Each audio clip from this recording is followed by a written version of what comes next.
Pues estamos viendo también que cuando desde los países del norte global, cuando se habla de la globalización, nos damos cuenta de que claramente dentro del concepto de globalización solo se contempla la globalización económica, es decir, la que permite a las empresas del norte global pues, desplazarse y implantarse en los países del sur global y una globalización económica, la desmovilización de las empresas para implantarse en cualquier sitio del mundo donde quieran y también pues el hecho de que se pueda fácilmente extraer recursos y materias primas del continente africano, por ejemplo, y traerlo a Occidente para desarrollar ese sistema de bienestar del que goza aquí en Occidente y al mismo tiempo impedir, cuando se trata de la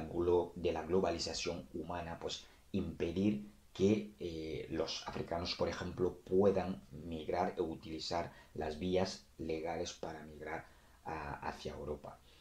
Y también dentro del contexto de la globalización económica es mucho más fácil pues que se extraiga las materias primas en los países africanos, traerlo a Occidente y además los precios de esas materias primas también se fijan en Occidente. Entonces, a partir de un momento hay que decir basta ya de este tipo de práctica, ¿no? Que, vuelvo a decir, pues delimita lo que es la globalización y ahí es donde también nos damos cuenta de que dentro de lo que es la globalización hay una parte de la población mundial que es la que está gozando, la que está aprovechando de todo ese sistema y hay una gran parte que está fuera de eso y que se les considera como un excedente, como un mero excedente dentro de lo que es la sociedad global. Y por eso decía que en algún momento pues los países del sur global pues tendrán que decir basta ya de este tipo de prácticas. Al mismo tiempo también vemos relaciones desleales también en términos económicos porque las multinacionales, por ejemplo, occidentales que se desplazan hacia el sur global, pues muchos de ellos tienen financiación por parte de sus gobiernos y cuando llegan a los mercados del sur global, pues hay una competición desleal con los productos locales que ahí evidentemente no tienen subvención pues esas multinacionales venden evidentemente a precios muy baratos donde la competición en un país, pues en algunos países del sur global, por ejemplo en África hay países donde no hay un tejido industrial muy fuerte, lo que hace que la producción local no puede competir con las empresas multinacionales europeas que tienen todos los medios y aparte están subvencionados por sus países. Y al mismo tiempo, si una empresa pues, del sur global decide implantarse al norte global, pues ahí vemos que los países del norte global tampoco tienen su mercado abierto, porque hay un proteccionismo, tanto en Europa como en los Estados Unidos aplican un método de proteccionismo para proteger sus industrias, pero al mismo tiempo dicen a los países del sur global, o a África en este caso, de abrir su mercado para, en nombre de la globalización, dejar entrar las grandes multinacionales. Un ganadero en Senegal, por ejemplo, no puede competir pues, con una multinacional como Carrefour cuando se implanta en esos países. Por eso vemos que es importante la protección desde los países, desde los estados del sur global, proteger también sus industrias, proteger, digamos,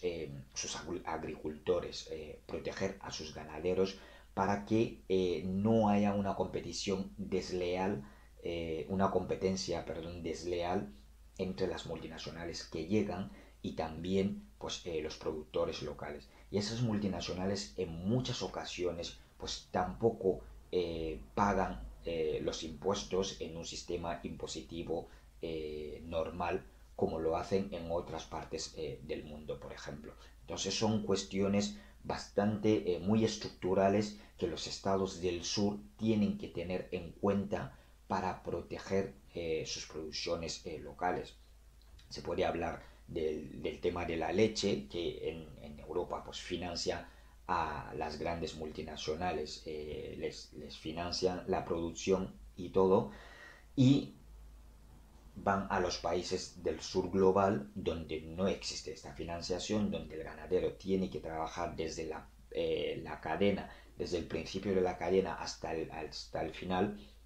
pues se da cuenta de que pues no puede competir porque no puede vender al precio que está vendiendo pues la multinacional, que sí que tienen subvenciones. De ahí la importancia de que los estados del sur global empiecen a mirar también a sus productores, y si hace falta ser proteccionista, también proteger su mercado, porque eso lo hacen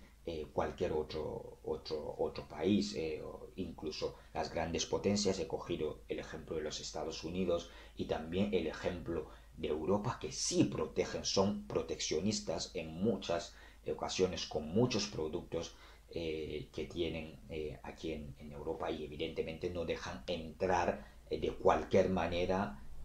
otras empresas que vienen de otros lugares del mundo. Utilizan herramientas también como las organizaciones internacionales, que son el Fondo Monetario Internacional, para llevar muchas veces, como lo que se dio en los países africanos en los años 70, el plan de reajuste estructural, que consistía pues en decir a los países africanos de abrir su mercado, de privatizar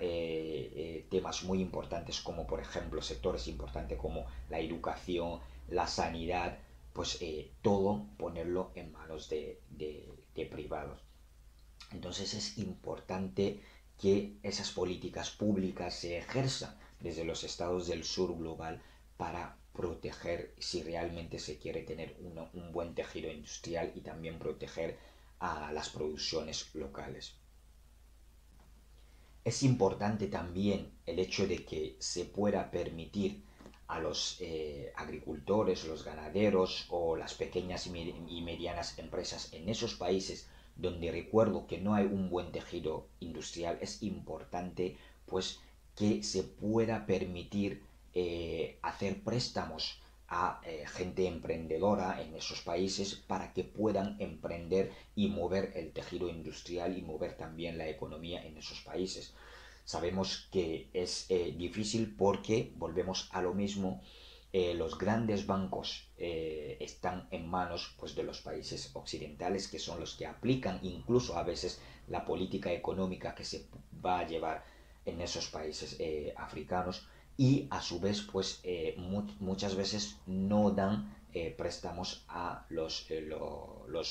digamos las pequeñas y medianas empresas o a las personas que quieren emprender para llevar a cabo una actividad empresarial o una actividad industrial en esos países. Entonces, de ahí también que la política pública, que haya una política económica pública que permita que si hay alguien que quiere emprender, que pueda pedir un préstamo y con buenos intereses, evidentemente, para poder llevar a cabo sus actividades empresariales en esos términos.